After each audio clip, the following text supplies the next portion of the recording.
Good morning class. चलिए आज हम लोग जानते हैं कि कुछ आपका 1.4 एक्सरसाइज का छूटा हुआ सवाल था, उस सवाल को हल करते हैं। आप सवाल नंबर एक्सरसाइज यानी बुक से आप लिख लीजिएगा सवाल क्या है। मैं आपको एक वर्बली बता देता हूँ। कुछ वास्तविक संख्या का दशमलव प्रसार, कुछ वास्तविक संख्या का दशमलव प्रसार। देखिए सबसे पहले आपका सवाल है 43.12345678 तो सबसे पहले हम लोग लिख लेंगे यह शांत दशमलव होगा। शांत कैसे होगा मैं आपको डिफाइन करूंगा इसके जस्ट नीचे। परिमेय संख्या होगा, जो संख्या शांत होगी वो परिमेय संख्या भी अवश्य होगा, क्योंकि बिना परिमेय हुए वो शांत हो ही नहीं सकता।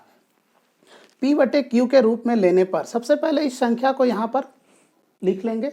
लिख लेने के बाद दशमलव करी 1, दशमलव के बदले मैंने 1 दिया और यहाँ से कितनी संख्या दिखे 1 2 3 4 5 6 7 8 9 बार मैंने यहाँ पर 0 लिख दिया। 1 के बाद 9 बार 0 लिखने पर फिर इस संख्या को, चूंकि दशमलव खत्म हो गया, इस संख्या को पूरा लिख लेंगे। पूरा लिखने के बाद 10⁹, क्योंकि 9 बार 0 है। आपको ये समझ में आना चाहिए कि 9 कहाँ से आया, चूंकि ये 10 पे इतनी बार 0 है तो ये 10 पे 9 पावर दिया। 10 को 9 बार गुना करेंगे, 10 गुना 10 गुना 10 गुना, इस तरह से करके 9 बार जब आप इसको मल्टीप्लाई करेंगे तो आपका इस तरह से संख्या सामने आएगा।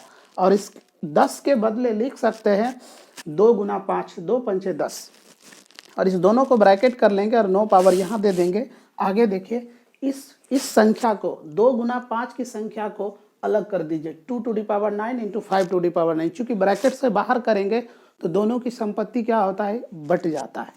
तो बांट दिया मैंने। अब देखिए आपका सवाल कह रहा है 2⁻m इंटू 5⁻n। आपका सवाल कह रहा है कि परिमेय संख्या, जब कोई संख्या परिमेय होता है, शांत होता है, तो इस रूप में आना अनिवार्य होता है। तो देखिए 2⁻m इंटू 5⁻n ये बन चुका है और ये इस रूप में आ चुका है, तो इसका मतलब है कि ये संख्या शांत होगा।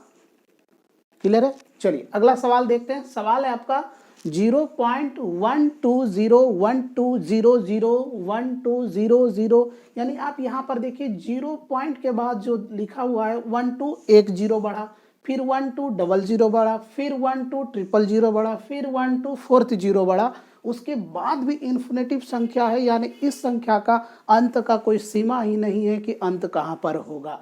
जब ऐसी संख्या आपके सामने आए तो सिंपल सी लैंग्वेज में समझ जाइए अशांत होगा, अपरिमेय संख्या होगा। क्लियर है। आपका आंसर आ गया। सवाल नंबर आपका तीसरा सवाल में देखिए जस्ट सवाल आपका यही लिख दिया गया है 43.12345678 लेकिन इसके ऊपर एक रेकरिंग चढ़ा दिया गया है। इसका मतलब ये है कि सवाल को जो मैंने यहाँ पर हल किया, ये कह रहा है कि मेरा सवाल शांत होगा, परिमेय संख्या होगा, चूंकि आपने यहाँ से जान लिया।